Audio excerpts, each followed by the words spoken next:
So let's try this again. Bringing a new car to the channel. It's not really that new. I think I gave one update about it. It's a quick walk around. 2010 Lexus Ls460L. Super dirty. It's getting detailed tomorrow. Look how dirty the wheels are. That's pretty bad. But yeah, this is my my new car. I mean, I've had it for about 8 months now, but this is the first time I'm really boasting about it. There are some definite cosmetic issues, like right here. Bumper sticks out quite a bit. Don't really know how to get that to go in. I'm pretty sure my tab's broken somewhere. Oh, there's water in my headlights. I'm gonna have to find a way to get that out of there soon. Lots of rock chips in the front end, lots of paint chips up here. Right there. There's a few along the headliner up there too. Got some damage on the front bumper. Scuffs from previous owner. Like I said, I'm pretty sure this car was in a front end collision or something, or just tapped something on the front end. I'm about to buy a new bumper for it. Get that painted and all set to go. But the main attraction here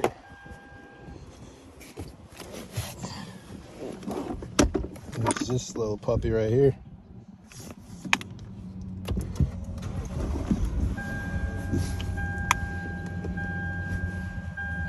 So if you don't know what this does, this is a controller for airlift suspension. I recently had this car. It's a pretty cool thing. Car sits down pretty nice too.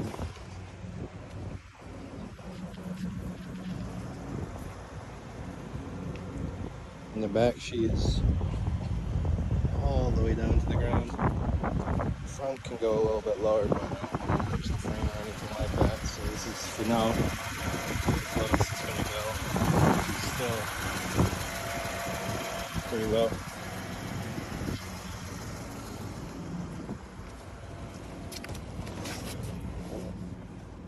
When I had this installed on the car, it was because I was having issues with my suspension in the back, and I was hearing a clunking sound, so I figured I don't want to go to the dealership and have this all reinstalled OEM stuff, and I didn't want to go with the data systems controller.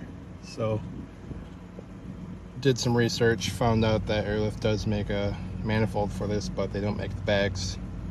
Ended up putting on some D2 bags, and yeah, just replaced all the OEM parts. Noises were gone.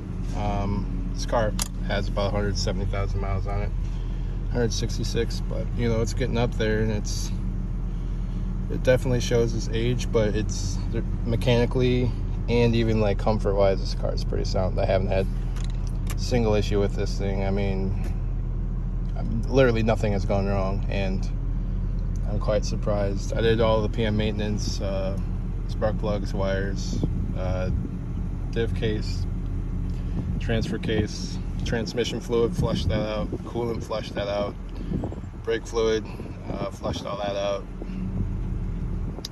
Honestly, the only thing this car needs right now is wipers and maybe a cabin air filter, but I mean, it's just air, air's dirty all over the place. I live right next to a landfill. So, but other than that, this car's been pretty stout. Super solid car. I recommend this car to anybody. So, one last note, when you're looking at like luxury cars and whatnot, there's going to be a lot of people saying, oh, don't buy that car, it's cheap for a reason. It's because parts are super expensive, blah blah blah, this, that. You don't really have to pay mind to that. If you kind of know what you're doing, if you do your research, Yeah, it might be expensive, but in the long run, you'll have a car that runs right. Just a lot of people aren't willing to put in the work to maintain them. Now, I'm not a mechanic. Like I said, I had this installed by a shop, Extreme Customs, and they did the work on it. But I mean, if I had the space, I had the time, I had the tools, I probably could have done it. And if I had a second vehicle, because as I sit right now, this is my daily driver. But like I said, so one of the biggest things is that you make sure that you can afford the vehicle maintenance. That's a very big issue that people don't see. They just see it, the really good price tag on the car, and they don't look at how much parts actually cost for it, how available the parts are going to be for the vehicle. That's one of the biggest things you want to look at, because when something goes wrong, you don't want to have to pay $500 to go to the store or to buy it from a dealership. You just want to go get it from somewhere that's going to be relatively cheap, or make sure it even has an aftermarket replacement part for it. Anything that could possibly go wrong with the car, you might want to look up before you buy it. Just do your research, guys. That's all you really have to do. And then you'll just really know if it's going to be a good car, if it's going to be a fun project, or if it's going to be a money pit. It's one of the biggest issues you want to look out for. If you made it to the end of the video, I really appreciate it. Thank you for watching. Thank you for coming to the channel, stopping in, listening to this. This is a big project for me, and I should be posting more videos in the future. So until then, guys, hope you're having a great day, and see you next time. Bye.